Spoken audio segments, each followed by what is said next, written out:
sabendo de quem o aprendeste, e que desde a infância sabes as sagradas letras, que podem tornar-te sábio para a salvação pela fé em Cristo Jesus. Toda a Escritura é inspirada por Deus e útil para o ensino, para a repreensão, para a correção, para a educação na justiça, a fim de que o homem de Deus seja perfeito e perfeitamente habilitado para toda boa obra. No domingo em que tivemos o fórum sobre EBD, na introdução eu citei, fiz a leitura de parte deste texto. E hoje, nesta oportunidade, eu estou iniciando pelo verso 14, tentando mostrar aquilo que Paulo está falando a respeito de Timóteo, sobre a sua formação em termos cristãos. A formação de Timóteo no que diz respeito àquilo que ele aprendeu, a respeito daquilo que ele foi inteirado, no que diz respeito ao conhecimento daquilo que ele chama de sagradas letras, a palavra de Deus, que segundo Paulo podem tornar Timóteo sábio para a salvação. E então em seguida ele começa a falar sobre a Escritura, o seu papel, aquilo que ela é e aquilo que ela representa para a vida da igreja. E o objetivo da palavra de Deus é tornar o homem perfeito e perfeitamente habilitado para toda a boa obra, em especial o que Paulo chama de homem de Deus, aquele que serve a Deus. Portanto, meus irmãos, Paulo fala a Timóteo aqui sobre o valor da palavra de Deus na vida do crente, em especial, na sua vida, na minha vida, na vida da igreja como um todo, e na vida do ministro de Deus, do pastor, daquele que está exercendo esse trabalho de liderança. A palavra que precisa ser ensinada para ser aprendida. E é interessante que ele faz menção a isso aí no verso 14, não é? Que Timóteo ele aprendeu, ele foi inteirado, porque pessoas investiram na vida de Timóteo ministrando a palavra de Deus. Então é importante entender que a palavra precisa ser ensinada e ministrada, e é preciso que haja aprendizado da palavra, para que essa palavra possa aperfeiçoar a minha vida. Essa palavra fechada, essa palavra sem ser proferida, sem ser ensinada, ela não vai transformar a vida de ninguém. Timóteo aprendeu cedo, com a sua avó e com a sua mãe. E aqui no texto faz menção a isso, que ele aprendeu desde a infância, então, as sagradas letras. Posteriormente, depois, certamente ele aprendeu na sinagoga a respeito da palavra de Deus. E ele foi, então, recebendo a sua formação. Quando a gente olha muitas vezes um líder do Evangelho, um pastor, uma pessoa qualquer que conhece a palavra de Deus, que está à frente e ministra a palavra de Deus, a gente muitas vezes não pensa no número de pessoas que investiu naquela vida para que ela se tornasse o que ela se tornou.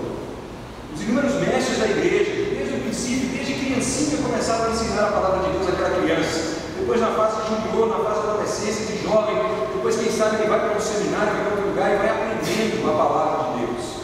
E ele vai sendo formado. Paulo aprendeu desde cedo também a palavra de Deus com a sua família, com a sua mãe. E a Bíblia diz que depois Paulo foi aprender a palavra de Deus aos pés de Gamaliel, que era um grande mestre da teologia judaica em Israel, da chamada Escola de Hillel.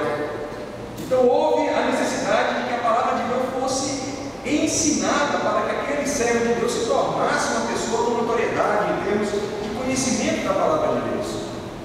Uma igreja que é firme na palavra de Deus é porque tem sido ensinada, há mestres na igreja, há gastos feitos na igreja voltados para a edificação da igreja na palavra. Nós tomamos decisões, por exemplo, agora e compreendemos algumas coisas em cima disso, tomamos decisões investindo na escola bíblica da nossa igreja. Por quê? Porque temos a visão de que precisamos investir na escola bíblica, na formação desta atual geração, da próxima geração, para que nós possamos ter uma igreja sadia, uma igreja firmemente consistente na palavra de Deus. Então a palavra de Deus, meus irmãos, ela precisa ser ensinada e ela precisa ser aprendida. Aprendemos desde criancinha dentro da nossa casa, como os nossos pais nos ensinam. Eu mesmo, não tendo uma formação evangélica a princípio, eu aprendi determinados rudimentos da palavra de Deus dentro da minha casa.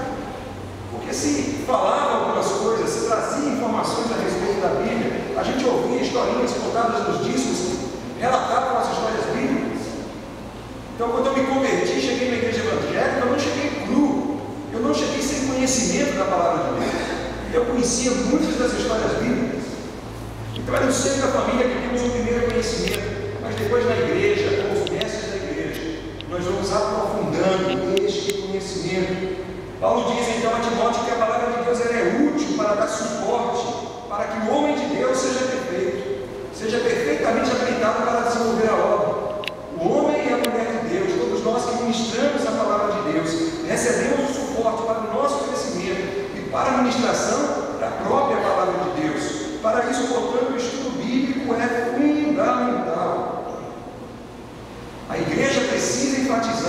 o estudo bíblico, o ensino da palavra de Deus. Se uma igreja quer ser forte, sólida, consistente, ela tem que se firmar sobre a palavra de Deus, não sobre os modismos, não sobre as tendências mercadológicas que começam a fazer parte da igreja, mas a igreja forte, sólida, saudável é aquela que é firmada sobre a palavra de Deus. Portanto, no mês da EBD é preciso reforçar a ideia de que a Igreja Batista precisa continuar enfatizando o ensino bíblico. Por que continuar? Porque a tradição batista sempre enfatizou o ensino bíblico. Faz parte das nossas primeiras declarações doutrinárias, que a Bíblia é a nossa única regra de fé e prática. Assim como faz parte da Igreja Presbiteriana. Está na sua doutrina que a Bíblia é a constituição da igreja, o fundamento da igreja, a carta maior de uma igreja presbiteriana é a Bíblia. Está nos textos de Calvino. Então é importante que nós tenhamos esta consciência, a consciência da importância da palavra de Deus, de como precisamos dela, de como ela precisa ser ensinada em profundidade, como os temas bíblicos precisam ser abordados, as doutrinas bíblicas, os princípios bíblicos precisam ser abordados para que o povo de Deus seja inteirado na palavra de Deus e seja um povo então aperfeiçoado segundo a palavra de Deus, consciente da palavra de Deus, tendo discernimento da vontade de Deus, tendo a capacidade de tomar decisões conforme a vontade de Deus. Então é preciso enfatizar o ensino bíblico. E quando nós enfatizamos o ensino bíblico, nós